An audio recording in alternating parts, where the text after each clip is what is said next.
उनको 100 रुपए दे दिए।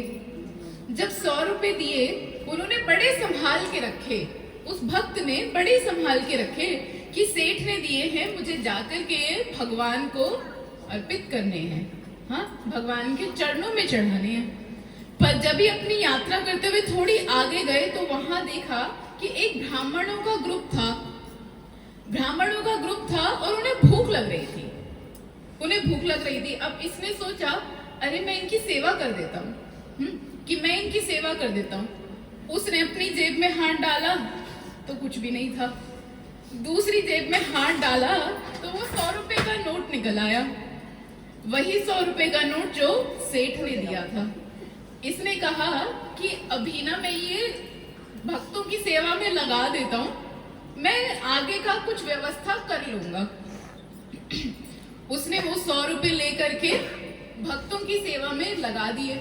उन ब्राह्मणों को, उन वैष्णवों को, भक्तों को खूब भोजन कराया, खूब भोजन कराया, सब तृप्त हुए, सबने आशीर्वाद दिया। अब इसके पास 1 रुपया बचा, ये पहुंचा तीर्थ स्थली पर, मंदिर में अंदर दर्शन किए और जो 1 रुपया बचा था वो पूरी ईमानदारी से भगवान के चरणों में पहुंचा दिया। अब जो तो इसने यहाँ भगवान को वो 1 रुपया अर्पित किया, वो डायरेक्ट भगवान ने वो सेठ को गांव में सपना दे दिया, सपना दे दिया। और जैसे ही उस सेठ के स्वप्न में भगवान आए, सेठ क्या कह रहे, हाँ ना तो कुछ किया, अरे मेरे तो स्वप्न में भगवान आए। वो सेठ कह रहे, भगवान मैंने 100 रुपए भिजवाए थे, आपको मिल गए? आपको मिल गए?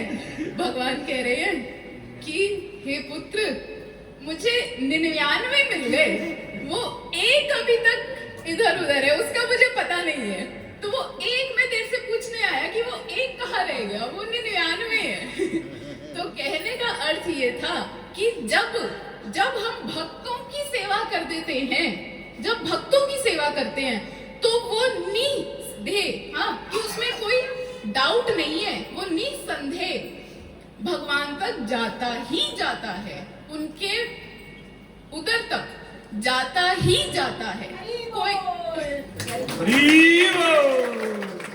उसमें कोई डाउट नहीं है। और जो आप भगवान को डायरेक्ट दोगे ना, वो भी ऐसी बात नहीं है कि वो ना पहुंचे, लेकिन वो इधर उधर हो करके धीरे धीरे जैसे जैसे जाए ना जाए पता नहीं है, भगवान उसमें ध्यान देंगे, अरे आ रहा है, यहाँ से भी आए, वहां से भी, ठीक है, आ रहा है, वो उस पर ध्यान दे ना दे, परंतु जो भक्तों के थ्रू जाता है ना, उसको विशेष रूप से भगवान ग्रहण करते हैं। इसलिए नारद मुनि कह रहे हैं कि हे युधिष्ठिर, कि भगवान केवल यज्ञ के द्वारा पाए ऐसा नहीं है, भगवान भक्तों के मुख से लेते हैं। जब हम वैष्णवों को अपने घर में बुला करके उनकी सेवा करते हैं, तब ये मत मानो कि अरे मैं इनको कुछ दे रहा हूँ, हाँ, कि मैं इन्हें कुछ भिक्षा दे दूंगा, ये इसलिए आए। अरे नहीं, उन्हें भिक्षा से कोई लेना देना नहीं है, ये वैष्णव जनों को उस भिक्षा से कुछ लेना देना नहीं है। वो आए तो किस लिए आए, कि आप अपने माध्यम से आपकी सेवा को भगवान तक पहुंचा सके, भगवान तक पहुंचा सके। इसलिए जब एक गृहस्थ के घर पर वैष्णव प्रसाद पाके जाते हैं ना, तो वो सिर्फ प्रसाद ही नहीं पाते, वो गृहस्थी अपने गृहस्थ में रह के कितने पाप करते रहते हैं, जिनको उनको खुद भी नहीं पता। हमें नहीं पता कि हमने कितने पाप किए, उन पापों को खा करके जाते हैं, वो पापों को लेकर के जाते हैं। और जो प्रसाद पाते हैं, उस दिन भगवान साक्षात प्रसाद पा करके गए हैं, साक्षात। इसलिए नारद मुनि कह रहे हैं कि भगवान को अर्पित करो, और कैसे करो, भक्तों के द्वारा, भक्तों के द्वारा करो। फिर कह रहे हैं, तस्माद् ब्राह्मणो देवेषु मार्त्यादिषु यथा तैस्तैः कामे यज्ञस्वनं क्षेत्रजनं ब्राह्मण अनु, क्षेत्रजनं ब्राह्मण अनु। युधिष्ठिर महाराज जी कह रहे हैं, जब इतने लोगों को देना है और ब्राह्मणों को भी देना है तो सबसे पहले किसको दें? सबसे पहले किसको दें? तब नारद मुनि कहते हैं, युधिष्ठिर महाराज, आपके सामने ही अभी जो हुआ, क्या हुआ? राजसूय सभा में जब सारे ब्राह्मण आए, इतने राजा आए, इतने देव ऋषि आए, इतने भक्त आए, इतने भक्त समस्त, तब जब वे आए तो उनका स्वागत करना था, उनकी पूजा करनी थी, आरती करनी थी। तो प्रश्न हुआ, अरे यहाँ पे पूरे जित्था बंद ब्राह्मण आए हैं, इतने भक्त आए हैं, इनमें से सबसे पहले किसकी, सबसे पहले पूजा किसकी करें, सबसे पहले आरती किसकी करें? तब कोई कह रहे कि कौन थे? भीष्म पितामह, हाँ, कि भीष्म पितामह की करो। तो कोई कह रहे, अरे कुल गुरु द्रोणाचार्य की करो। ऐसे करते करते नाना प्रकार के लोग नाना नाना नाम ले रहे हैं। फिर उनमें से खड़े हुए सहदेव। सहदेव ने कहा कि ये जो सबसे अग्रह पूजा होती है, उसको ग्रहण करने के जो अधिकारी हैं वो केवल एक ही है, केवल एक ही है। इतनी सुंदर बात कही सहदेव ने। कहा कि इस सभा में सभी के सभी धुरंधर हैं, सभी के सभी सितारे हैं, एक से बढ़कर एक, एक से बढ़कर एक, परंतु यदि अगर चंद्र इन पर अपनी, चंद्र इन पर अगर अपना प्रकाश ना डाले तो ये तारे किसी काम के नहीं। ऐसे ही यदि अगर कृष्ण अपनी शक्ति ना दें तो फिर ये किसी काम की नहीं। इसलिए इस सभा में अगर कोई अग्र पूजा का अधिकारी है तो वो है केवल कृष्ण, केवल कृष्ण।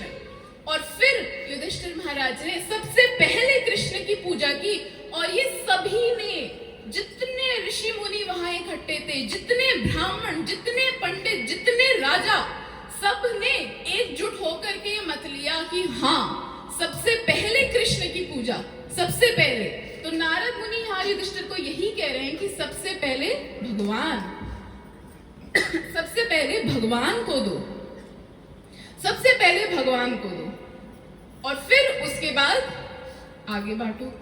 सबसे पहले भगवान। कुर्यात् अपार परीक्षामं मासी प्रोस्तपदे द्विज श्रद्धं पितरोर्यथा वित्तं तद् बन्धूनां च वेत्तवान्, तद् बन्धूना च वेत्तवान्। अब नारद मुनि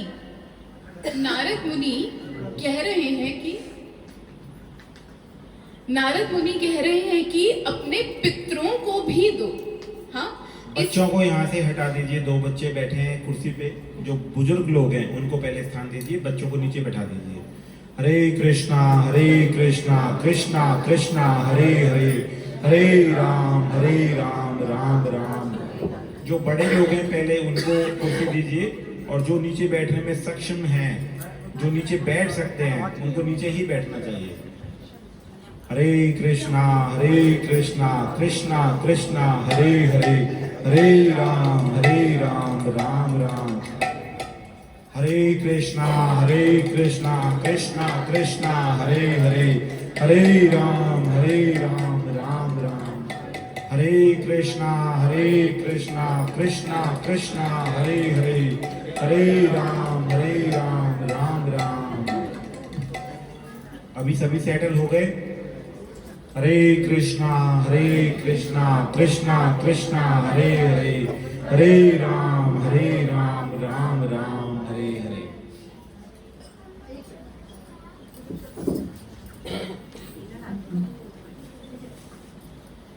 हरे कृष्ण। बस थोड़ी देर और कथा करेंगे, श्लोक होने वाले हैं। इससे पहले वाले श्लोक में कहा कि सबसे पहले भगवान को अर्पण करो, भगवान को अर्पण करो, फिर देवताओं को करो, फिर वैष्णवों को करो, फिर ब्राह्मणों को करो, फिर मनुष्य को करो, फिर पशु पक्षी को करो। ये नियम बताया। सबसे पहले भगवान, फिर देवता, फिर वैष्णव, फिर ब्राह्मण, फिर मनुष्य, फिर पशु पक्षी। अब नारद मुनि कह रहे हैं कि पितरों को भी दो। भाद्र मास के कृष्ण पक्ष में पितरों का श्राद्ध करो। एक गृहस्थी के लिए बहुत इंपॉर्टेंट है कि वो ये श्राद्ध करे, अपने पितरों के लिए श्राद्ध करे, क्योंकि जब हमारे पितृ इस धरती से जब जाते हैं तो पितृलोक में जाते हैं। जब वे पितृलोक में जाते हैं तो वहां पे खाने का बंदोबस्त नहीं होता, वहां खाने का इंतजाम नहीं होता है। वो हमारा ड्यूटी है, फिर वो हमारी ड्यूटी है कि हम यहाँ से उनके लिए निवेदित करें। और जब हम पितरों का श्राद्ध करते हैं तब वो पितृ हम पे प्रसन्न होते हैं।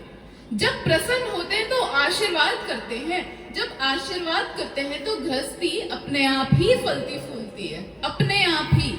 और जो पितरों का श्राद्ध नहीं करते ना, उनकी गृहस्थी में सुख नहीं आता। यदि पैसा आ जाए परंतु सुख नहीं आता। फिर कोई प्रश्न करे कि जी गीता में तो कहा था कि भक्तों को श्राद्ध इत्यादि करने की आवश्यकता नहीं है, पर ऐसा नहीं है। आप ये तो देखो, अपने आप से पूछो, भक्त हो? भक्त कौन है? जिसका 24 में से 24 घंटा केवल और केवल भगवान के मनन में ध्यान जाता हो। केवल जाता है तो आपको छूट है। खुद ही से ही देखो, क्या भक्त हो? अभी हम भक्ति की एक सबसे नीचे वाली स्टेज पे हैं, जो हम प्रैक्टिस कर रहे हैं। अभी हम प्रयास कर रहे हैं कि हम भक्ति करें, कि हम एक दिन भक्त बन जाएं, अभी बने नहीं हैं। और इसलिए अगर भक्त हैं तब भी आवश्यक है कि श्राद्ध करें, अपने पितरों का श्राद्ध करके उन्हें तृप्त करें। जब श्राद्ध होगा वो तृप्त होंगे तो वो आशीर्वाद देंगे। और भक्तों को और सभी गृहस्थों को कैसे पितरों का श्राद्ध करें कि वो पहले भगवान के लिए भोग लगाएं। सबसे पहले भगवान को भोग लगाएं, वो जो प्रसाद निकला फिर वो ब्राह्मणों को खिलाएं। वो वाला प्रसाद ब्राह्मणों को खिलाना है, वो भोग वाला, तब जाके वो पितृ तृप्त होते हैं। ये करना है। और हम कौवे को देते हैं ना श्राद्ध वाली एक रोटी पूड़ी, कौवे को भी डालते हैं। क्यों डालते हैं पता है? क्यों डालते हैं? सास ने कहा था इसलिए डालते हैं। इसलिए डालते हैं। इसका लॉजिक ये है कि जो पितरों की जो लोक है, जो पितृ लोक है, उसके देवता हैं अयरमा। हाँ, अयरमा। और जो अयरमा, उनकी सवारी है कौवा। वो जो देवता हैं वो कहते हैं कौवे को, अपनी सवारी को, कि जाओ, जो जो इस लोक में अभी हैं सबके घर पे जाओ और लेकर के आओ। इसलिए हम कौवे को देते हैं। वो कौवा जाता है और जिस घर से लेकर के आता है वहां पे उनको मिल जाता है भोग। और ये देखो, अगर उन्हें भगवान का प्रसाद मिल जाए तो कितनी ज्यादा ही प्रसन्नता नहीं हो जाएगी फिर पितरों को। इसलिए कहा जब श्राद्ध करो पहले भगवान को भोग लगाओ, वो प्रसाद ब्राह्मणों को खिलाओ और वो प्रसादी रोटी कौवे को डालो, वो पूरी। ये श्राद्ध करने का नियम है। और फिर साथ ही साथ कहा सिर्फ अपने ही माता पिता का श्राद्ध नहीं, जो माता पिता के संबंधी हैं उनका भी श्राद्ध करना है, उनका भी करना है। और उनके लिए वक्त बताया अश्विन मास की कृष्ण पक्ष, उसमें जो अमावस्या पड़ती है उसमें श्राद्ध करना है। अपने माता पिताओं के संबंधी यानी कि जो चाचा ताए दादा ये सब हो गए, उनका भी श्राद्ध करना है। कि एक बार युधिष्ठिर महाराज जी से यक्ष ने 100 प्रश्न पूछे, उसमें से एक प्रश्न ये पूछा था कि दुखी कौन है, कि वास्तव में दुखी कौन है। तब युधिष्ठिर महाराज ने कहा जो ऋणी है, जिसके सर पे ऋण है, वो दुखी है। और देखो हमारे सर पे तो कितने ऋण, माता का ऋण, पिता का ऋण, गुरु का ऋण, राजा का ऋण, देवताओं का ऋण। अरे जब तक वो ऋण नहीं उतारेंगे तब तक सुखी नहीं हो पाएंगे। इसलिए पितरों ने क्या किया है हमारे लिए, उन्होंने हमें हमारा गोत्र दिया है, इसलिए उनका श्राद्ध करना आवश्यक है। फिर नारद मुनि बात करते हैं कि काल कौन सा श्रेष्ठ है। तब नारद मुनि ने अनेकों अनेक कालों के वहां पे उपदेश दिए, उपाख्या की और कहा सबसे सबसे ज्यादा उसमें से श्रेष्ठ काल है एकादशी। एकादशी तिथि सर्वश्रेष्ठ, इतनी पुण्य तिथि, हरिवासर तिथि, भक्ति प्रदायनी तिथि एकादशी तिथि। एकादशी तिथि के बारे में फिर नारद मुनि ने कहा।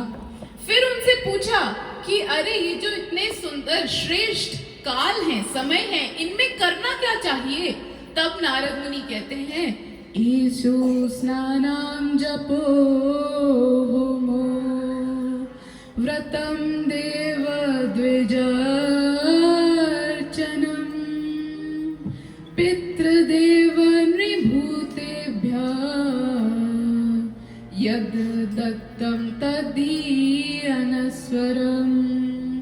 कहा कि ये जो श्रेष्ठ काल है, तिथि है, इनमें तीर्थ करो, तीर्थों में स्नान करो, जप करो, यज्ञ करो और वैष्णवों की सेवा करो।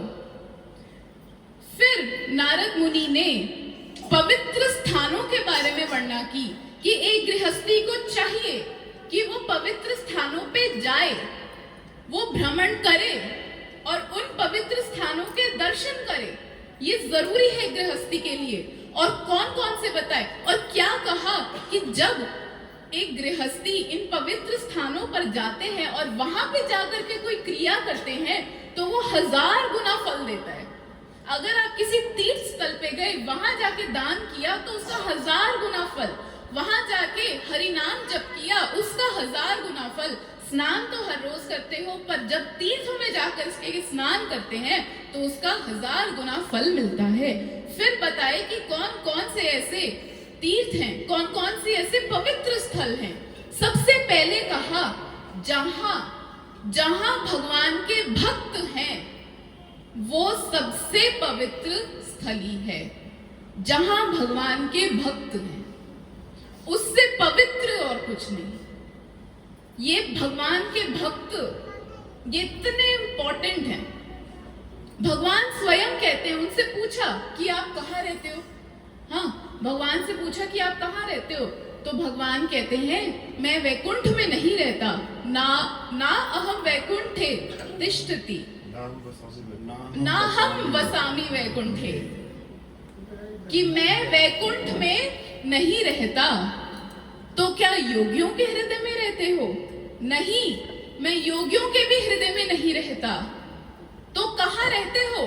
अरे जहां मेरे भक्त हो और वो मेरे शुद्ध नामों का कीर्तन करें, कथा करें, मैं वहां रहता हूं।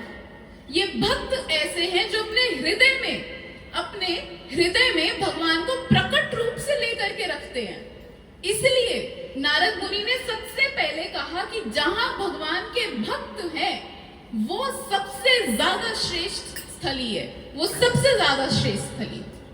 फिर नारद मुनि आगे कह रहे हैं कि और श्रेष्ठ स्थलियों में है पुष्कर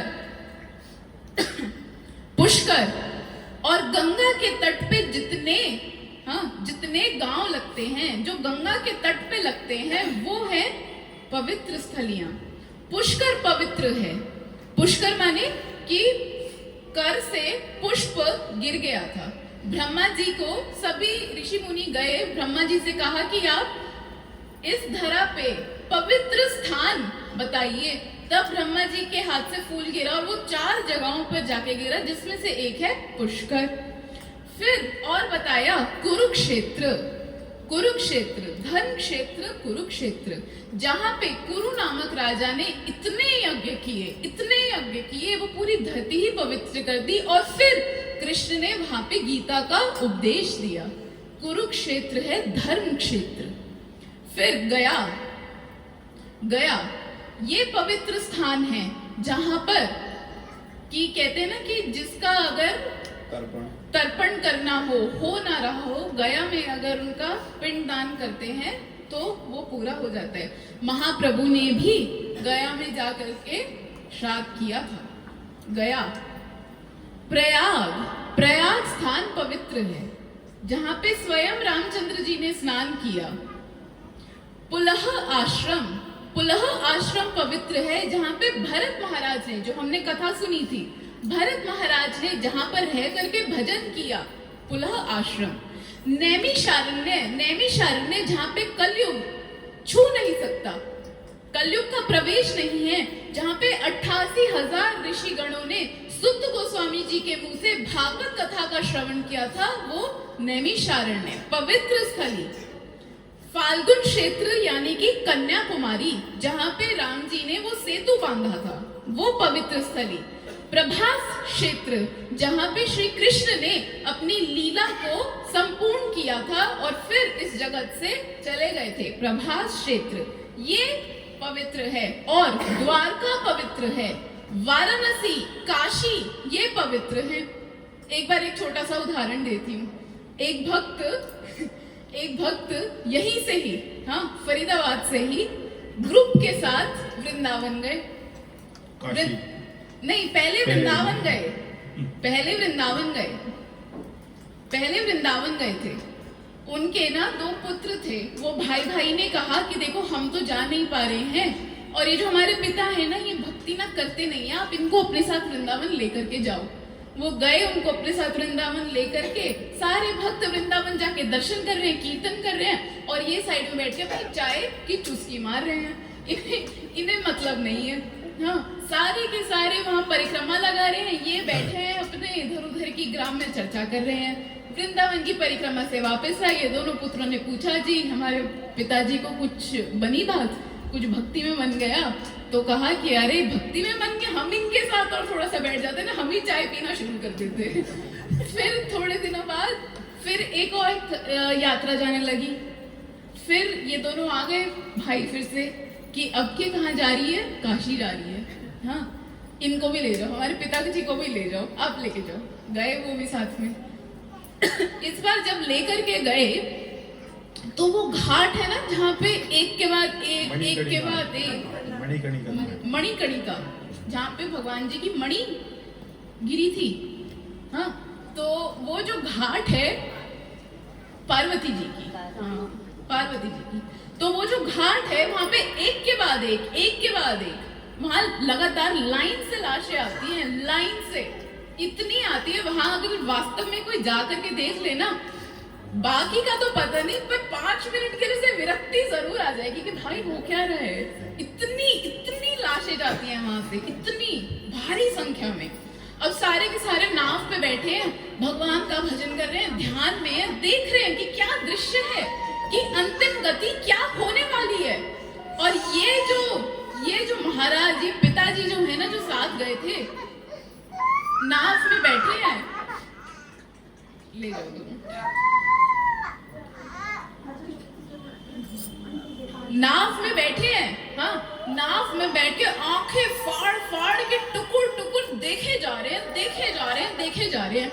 सारे भक्त लोग ऐसे हो गए कि अरे लगता है इस बार तो इन्हें वैराग्य आ गया है, इस बार इन्हें आ गया वैराग्य। एक भक्त गए, उनसे पूछा कि क्या हुआ प्रभु जी, कुछ मन में वैराग्य आया, हरि नाम करने की इच्छा हुई? वो कह रहे हैं कि अरे मैं देख रहा हूँ कि मैं ना गलत फंसा हूँ फरीदाबाद में।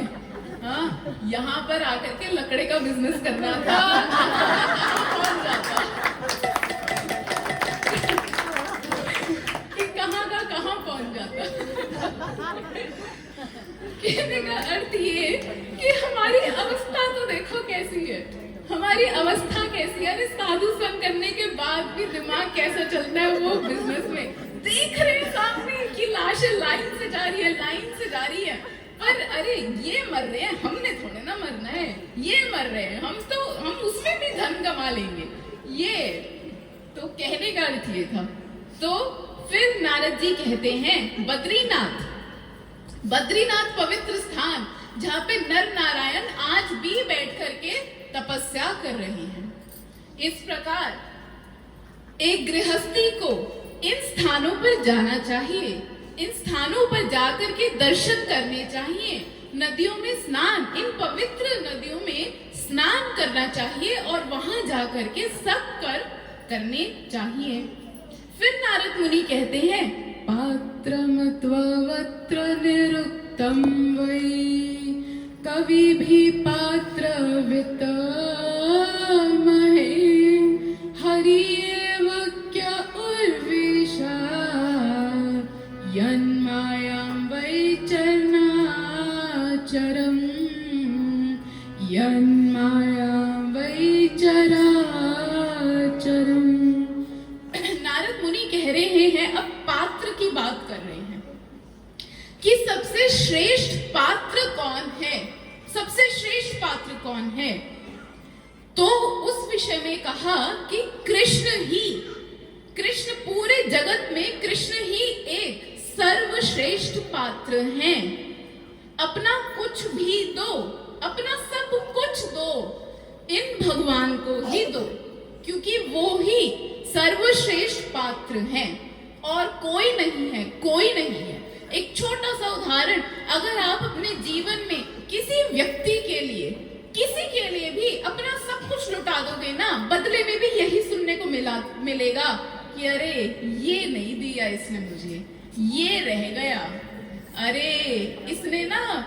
आप अपने हृदय से किसी, अपनी बहन को, सखी को, किसी को भी अपने रिश्ते में, एक माँ हाँ अपनी बहू को कुछ भी, या एक बहू अपनी सास को, नंद को साड़ी खरीद करके दे रही है, बड़े मन से दी है कि सुंदर वाली दूंगी, लाल वाली, बड़ा उस पे सुंदर वो गोल्डन गोटा लगा होगा, वो देख करके कहेगी अरे इसने ना मुझे सस्ती वाली ढूंढ करके दी है, इसने सस्ती वाली दे दी मेरे को, अच्छी और इससे भी महंगी आती है।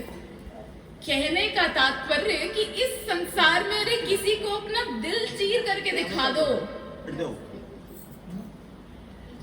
इस संसार में अपना हृदय चीर करके दिखा दो, वो तब भी कहेंगे अरे इतना सा क्यों चीरा, इसमें मैं मेरे साथ वाला ये भी क्यों नहीं है, हाँ तेरे हृदय में सिर्फ मैं हूँ, मेरा कुत्ता क्यों नहीं है, वो भी तो मुझे कितना प्रिय है।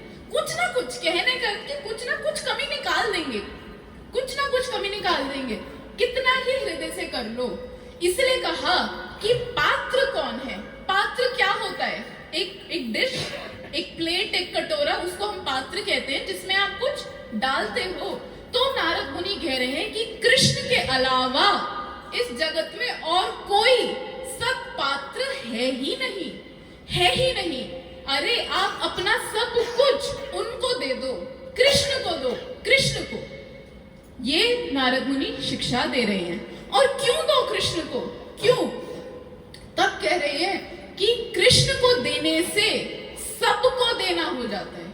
यदि आप कृष्ण को देते हो तो सबको दे। देखो अभी पीछे क्या क्या कहा था कि हमें समाज को देना है, हमें देवताओं को देना है, हमें पूरी लाइन बताइए, 2 दिन से सुनते आ रहे हैं कि देना ही देना है, देना ही देना है। हाँ, अब कह रहे हैं कि अरे सत्पात्र, परम पात्र केवल कृष्ण ही है। क्यों है? क्योंकि उन्होंने ये पूरे चराचरम, इस पूरे चराचर जगत का निर्माण किया, मनुष्य के शरीर का निर्माण किया, पशुओं का, पक्षियों का, सबका उन्होंने ही निर्माण किया। और फिर निर्माण करने के बाद वो जब चलायमान नहीं हुए तो वो परमात्मा के रूप में हर एक के अंदर प्रवेश कर गए, तब जा करके वे चलायमान हुए। कहने का अर्थ कि कृष्ण परमात्मा के रूप में सभी के अंदर हैं, और यदि अगर आप कृष्ण को अर्पण करते हो तो वो सभी को अर्पण करना हो गया। जिस प्रकार माताएं, आप लोग कभी गार्डनिंग तो किए हो ना, किए ही होंगे। जब पानी देती हो, क्या पत्तों को पानी देती हो, क्या फूल को पानी देती हो? वो भिंडी निकल के आती है, वो भिंडी को पानी देती हो? नहीं, कहाँ देती हो? जड़ों में। क्यों देती हो? जिससे फलीभूत हो। अपने आप जिस प्रकार जड़ में जल देने से, खाद देने से पौधा अपने आप ही बड़ा हो जाता है, उसी प्रकार कृष्ण को अर्पण करने से अपने आप ही सबको पहुंच जाता है, अपने आप ही पहुंच जाता है। तब एक एक को देने की आवश्यकता नहीं पड़ती, क्योंकि कृष्ण जो है वो ही मूल है, वो ही जड़ है, मूल तत्व वो है, सब कुछ उनसे प्रकट है, सब कुछ उनसे प्रकट है। इसलिए अगर भगवान को दोगे तो वो सभी को देना हो गया, फिर और कुछ उसमें बचा नहीं। फिर नारद मुनि कहते हैं कि पात्र, परम पात्र कृष्ण तो है, हाँ, कि सबसे श्रेष्ठ पात्र कृष्ण है, परंतु एक और तत्व अभी बाकी है। क्या? ये लास्ट श्लोक है, हाँ। अंत में जब युधिष्ठिर महाराज जी को पूरे गृहस्थ धर्म के बारे में उपदेश दिया, तो देखो कंक्लूजन में क्या कह रहे हैं? कह रहे हैं, नन्व अस्य ब्राह्मण राजन कृष्ण यस्य जगत आत्मनः पुनन्तः पादरजसा त्रिलोकीं देवतं महत्, त्रिलोकीं देवतं महत्। भगवान इस सृष्टि पर हमारे सामने प्रकट होते हैं अर्च विग्रह के रूप में, जैसे यहाँ पे श्री श्री राधा गोपीनाथ जी अर्च विग्रह के रूप में प्रकट हैं। परंतु नारद मुनि कह रहे हैं, भगवान के जो भक्त निरंतर भगवान के भजन में रहते हैं, निरंतर भगवान के प्रचार कार्य में रहते हैं, कि जगह जगह जा करके भगवान के नाम का प्रचार करते हैं, वो भगवान के इस अर्च विग्रह से भी श्रेष्ठ पात्र हैं।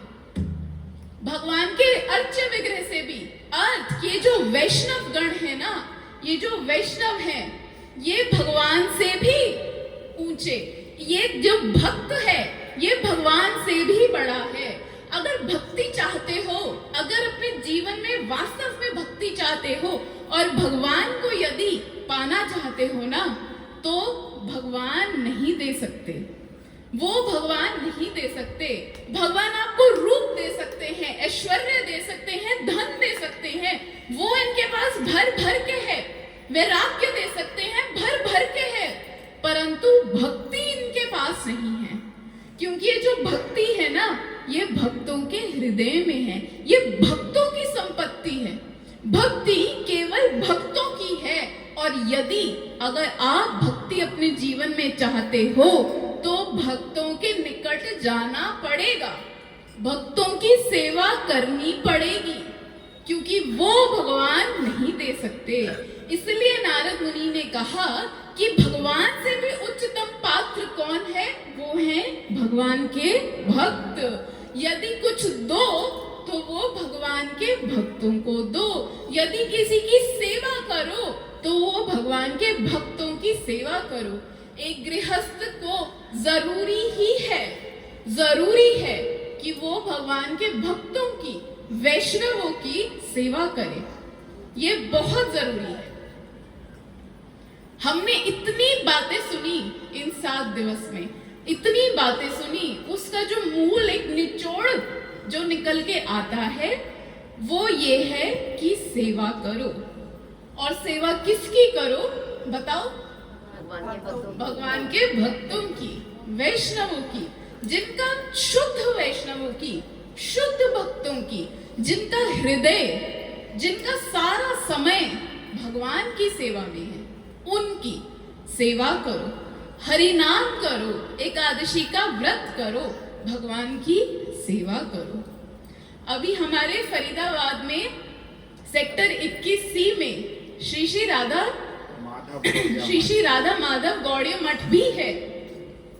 वहां भक्त हैं, शुद्ध भक्त हैं, ब्रह्मचारी हैं, भगवान की वहां सेवा होती है। आप जाके देखो, इतना सुंदर विग्रह, इतने सुंदर विग्रह, इतनी सुंदर वहां सेवा होती है, संत वहां होते हैं, कथा कीर्तन होता है वहां। कथा कीर्तन होता है, जितने वैष्णव हैं उनकी तिथियां पालन होती हैं। आप जाइए वहां, एक गृहस्थी के नाते वो शुद्ध वैष्णवों के निकट जाइए और उनकी सेवा कीजिए, उनके मुख से कुछ प्रवचन सुनिए, तो देखना जीवन में अपने आप वो परिवर्तन आने लगेगा। अपने आप, ज्यादा कुछ करने की जरूरत नहीं पड़ेगी, केवल जाने, उनके प्रवचन सुनने हैं और जो बनता वो सेवा करनी है, जो सेवा करनी है।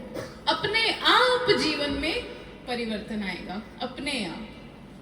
हमने यहाँ कथा की, हमने यहाँ 7 दिवस कथा की, और ये जो कथा है ना, ये इसमें मेरा कुछ नहीं है, इसमें वास्तव में मेरा कुछ नहीं है। आप बीच बीच में कहते भी थे क्या कथा की है, क्या कथा। मैं बार बार ये बोला कि ये गुरु जी की संपत्ति है, ये जो कथा है ये हमारे गुरु महाराज की, हमारी गुरु परंपरा की संपत्ति है। अरे उन्होंने सेवा भी उन्होंने ही दी और शक्ति भी उन्होंने दी। यदि वो शक्ति जो आ रही है ना, अगर वो तार बीच में से काट दे, फिर यहाँ बैठ के ताकती रह जाऊंगे, कुछ निकलेगा नहीं मुख से। जैसे कौवा होता है ना, कौवा कितनी भी ऊंचाई पर उड़ रहे वो कौवा ही रहता है, और गरुड़ यदि नीचे कितना भी नीचे आकर के बैठ जाए वो गरुड़ ही रहेगा। ऐसे हमारे गुरु जी, हमारी पूरी गुरु परंपरा, हमारे वैष्णव वो गरुड़ हैं, गरुड़ हैं। और हम यहाँ ऊपर में बैठने के बाद भी ना कौवा ही है वास्तव में कौवा ही है। वास्तव में मेरा कोई अधिकार नहीं है यहाँ बैठने का, वास्तव में कोई अधिकार नहीं है, पर क्योंकि गुरु महाराज जी सब समय यहाँ नहीं होते, इसलिए केवल एक सेवा भावना से कि हम भी कुछ सेवा कर सकें यहाँ पे बैठने का साहस किया। नहीं तो वास्तव में हमारा कोई अधिकार नहीं है। भागवत जी इतनी शुद्ध ग्रंथ है, इतने शुद्ध कि हम उसको बोल डालें, हमारा कोई अधिकार नहीं है। ये केवल गुरु जी का ही अधिकार है, और हमारे हृदय में केवल वो सेवा भावना है कि। और आप सबसे सच में यही प्रार्थना कि आप लोग, मैं बहुत छोटी हूँ यहाँ, सबसे छोटी हूँ, सबसे छोटी। इन 7 दिवस में अगर मुझसे कोई भी कुछ गलती हो गई हुई होगी, मुझे पता है, कुछ मैंने गलत शब्द बोल दिए हो, कुछ भी हो, तो आप मुझे क्षमा कर दीजिएगा, अपना बच्चा समझ के ना ऐसे क्षमा कर दीजिएगा, और केवल यही आशीर्वाद कीजिए कि मैं ऐसे ही सेवा करती रहूं।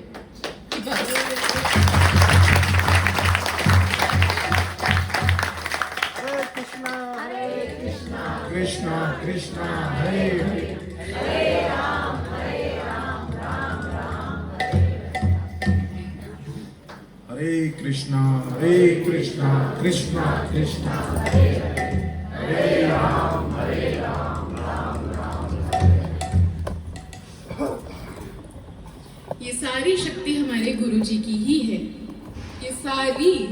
ये सारी संपत्ति हमारे गुरु जी की है, तो इसका सारा का सारा श्रेय हमारे गुरु जी को ही जाता है। सारी कथाएं उनके मुख से सुनी हुई, हमारे गुरु तुल्य वैष्णवों के मुख से सुनी हुई, हमारा कुछ भी नहीं है। और यहाँ पर गुरु जी को धन्यवाद, उनके चरणों में तो उनका तो ऐसा ऋण है कि जो हम कभी चुका ही नहीं सकते, कभी नहीं चुका सकते। और आप लोगों का भी विशेष धन्यवाद, आप लोगों ने इतना प्रेम दिया, सच में इतना प्रेम दिया, इतना उत्साह दिया कि वो स्वतः ही उत्साह हो रहा था कि और अच्छे से कथा करें। इतना समय निकाल करके आप लोग आए, और जो आप